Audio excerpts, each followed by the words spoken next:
नाशिकमधनं सगळ्यात मोठी बातमी आहे।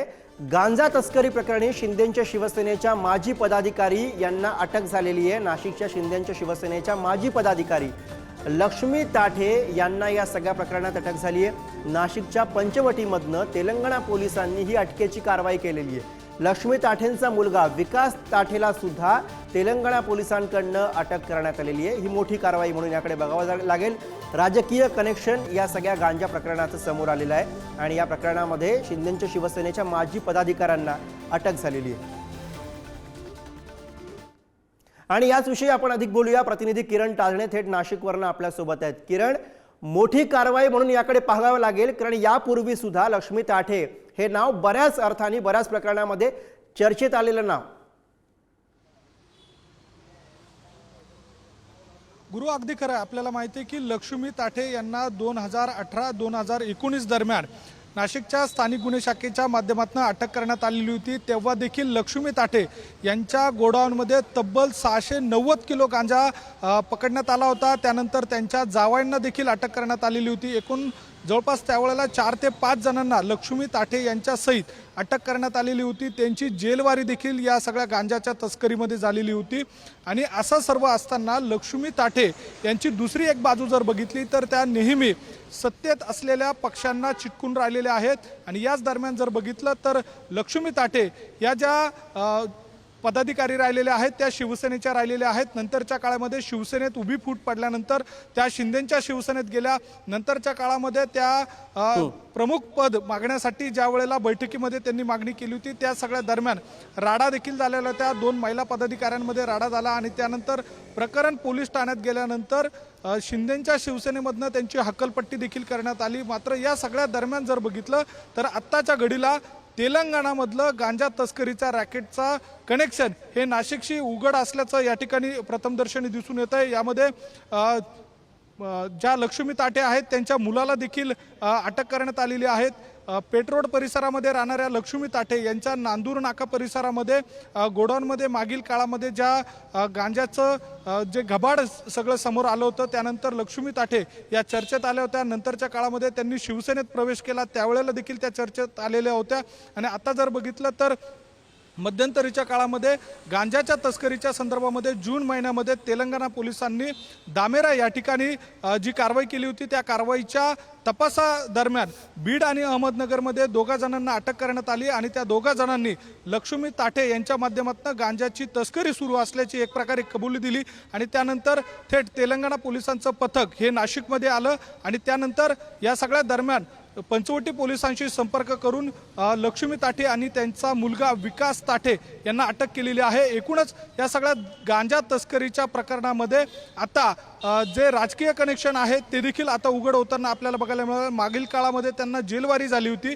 आता या संपूर्ण प्रकरणामध्ये तेलंगणा पोलिसांकडनं नेमकी काय कारवाई केली जाते हे बघणं महत्त्वाचं असणार आहे। गुरु, अर्थात आता या सगळ्यावरती नेमकी काय कारवाई होते हे बघणं महत्त्वाचं असणार आहे। या सगळ्यावरती प्रतिक्रिया देण्यासाठी ठाकरेंच्या शिवसेनेच्या उपनेत्या सुषमा अंधारे सध्या आपल्यासोबत आहेत। सुषमाजी, हे प्रकरण समोर आहे। 2018 साली 18-19च्या दरम्यान त्यांना या सगळ्या प्रकरणामध्ये अटक झालेली होती। आता पुन्हा गांजाकी संबंधित आणखी एक नवं प्रकरण समोर येतं। कोण देतं या सगळ्यांना राजाश्रय? काय आहे सगळं नेमकं या सगळ्याच्या मागे? 8 जून 2024 रोजी तेलंगणाच्या दमेरा परिसराच्या हद्दीमध्ये 190 किलोचा गांजा सापडला।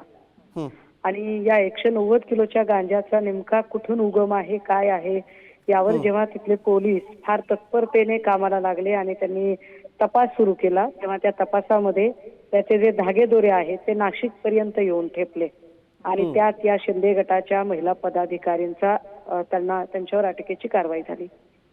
हे मी पार्श्वभूमी याच्यासाठी सांगतेय की अशी कारवाई महाराष्ट्रात झाली नाही। महाराष्ट्रातलं राज्य उत्पादन शुल्क खातं किंवा महाराष्ट्रातलं पोलीस खातं अशी कारवाई करत नाही। अशी कारवाई करण्यासाठी तेलंगणाच्या पोलिसांना पुढाकार घ्यावा लागतो, कारण महाराष्ट्रातले जे लोक आहेत ते कारवाईच करू शकत नाहीत, कारण तेच स्वतः या लोकांना आश्रयस्थान देतात। आणि त्यात शंभूराज देसाईंसारखे काही लोक असतात, चुप बैठो नाही तो कान काटूंगा म्हणणारे, जे राजाश्रय द्यायला फार पुढे आहेत। ज्यांना असं वाटतं की आपण जर काही बोललो तर आम्ही लगेच आबरू नुकसानीच्या केसेस टाकू, पण ही महाराष्ट्राची आबरू चव्हाट्यावर आणणारी गोष्ट आहे, खात्याची आबरू चव्हाट्यावर आणणारी गोष्ट आहे की तुमच्या नाकाखाली एक बाई 190 किलोच्या गांजाची तस्करी करते आणि तुम्हाला त्याच्यावरती कारवाई करता येत नाही. कारवाई करण्यासाठी तेलंगणा पोलिसांना इथपर्यंत पोहोचावं लागतं. ही लाजीरवाणी बाब आहे फडणवीसांच्यासाठी सुद्धा आणि शंभूराजे देसाई यांच्यासाठी सुद्धा. नाही, पण याच्याकडे या दृष्टीने सुद्धा बघावं लागेल. 2018-19 मध्ये जेव्हा त्यांना अटक झाली होती तेव्हा तर पक्ष उद्धव ठाकरेंच्या हातात होता.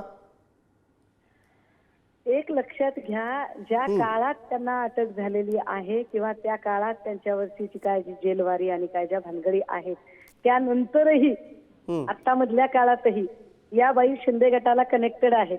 शिंदे गटाने कितीही जबाबदारी झटकली तरी त्या बाई कनेक्टेड आहेत.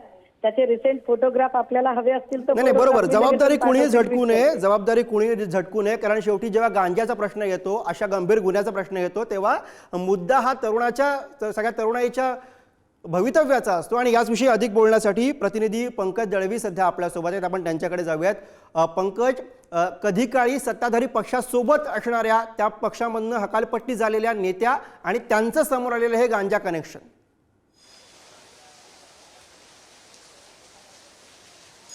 गांजा कनेक्शन समोर आलेलं आहे. त्यामुळे त्याची आता आपण सुषमा अंधाऱ्यातनं काय बोलत होतं ते ऐकलं. अर्थातच या घटनेवरनं राजकीय आरोप प्रत्यारोप गुरु हे होणार. लक्ष्मी ताठे या एकनाथ शिंदे यांच्या शिवसेनेत येण्यापूर्वी जेव्हा उद्धव ठाकरे यांची शिवसेना किंवा आता ज्या दोन्ही शिवसेना आहेत त्या एकत्र होत्या, अखंड शिवसेना होती, त्यावेळी त्या उद्धव ठाकरे यांच्यासोबत होत्या. आणि त्याच्यानंतर जेव्हा दोन सेनेचं विभाजन झालं, एकनाथ शिंदे यांचा गट वेगळा झाला, तर त्यांनी एकनाथ शिंदे यांच्यासोबत येण्याचा निर्णय घेतला. त्यामुळे राजकीय भूमिका जरी बदलली असली तरी राजकीय दृष्ट्या त्या दोन्ही पक्षांशी यापूर्वी जोडलेल्या होत्या. अर्थात बरोबर आहे, पक्ष बदलले पण तरी सुद्धा कारनामे बदलले नाहीत आणि त्यातनंच आता ही परिणिती समोर येते आहे. धन्यवाद पंकज या सगळ्या सविस्तर माहिती.